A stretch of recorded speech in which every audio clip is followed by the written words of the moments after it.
श्री कृष्ण की बाल लीलाओं से जुड़े कई रोचक किस्से हैं। ऐसा ही एक किस्सा है कालिया नाग का। श्री कृष्ण ने अपनी लीला से उसका घमंड चूर चूर कर दिया था। तो चलो यही कहानी सुनते हैं। ये बात तब की है जब यशोदा के लला कन्हैया गोकुल में रहा करते थे। गोकुल के पास ही यमुना नदी बहती है। एक बार यमुना को कालिया नाग ने अपना घर बना लिया और नदी के पानी को अपने विष से जहरीला कर दिया। उस पानी को पीकर पशु पक्षी और गांव के लोग मरने लगे थे। एक बार श्री कृष्ण अपने दोस्तों के साथ खेलते खेलते यमुना नदी के किनारे पहुंच गए और खेलते खेलते अचानक से उनकी गेंद नदी में गिर जाती है। अब यमुना नदी के पानी और उसमें रहने वाले कालिया नाग के बारे में सभी को मालूम था, इसलिए मौत के डर से कोई भी नदी में जाने को तैयार नहीं हुआ। तब श्री कृष्ण ने कहा कि मैं गेंद लेकर आता हूँ। सभी बच्चों ने उन्हें नदी में जाने से रोका, लेकिन वह नहीं माने और नदी में छलांग लगा दी। सभी बच्चे डर के मारे घर पहुंचे और यशोदा मैया को कन्हैया के नदी में कूदने की बात बता दी। ये सुनते ही यशोदा मैया डर गईं और फूट फूट कर रोने लगी।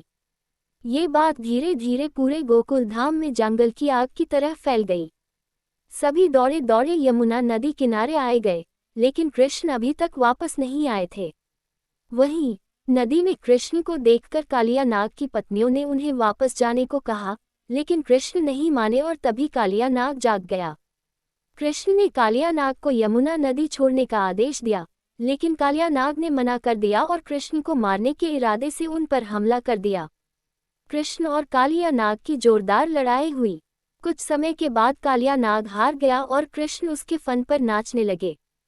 कालिया नाग थकने के बाद कृष्ण से अपने प्राण बचाने के लिए प्रार्थना करने लगा। तब कृष्ण ने उसे अपने स्थान पर वापस जाने को कहा। कालिया ने कहा कि वहां पर गरुड़ मुझे मार डालेगा, मैं वहां कैसे जाऊं?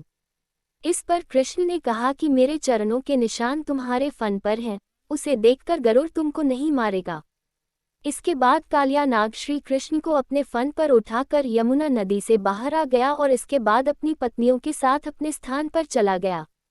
कृष्ण को सही सलामत वापस पाकर सभी बहुत खुश हुए और गोकुल में उत्सव मनाया गया।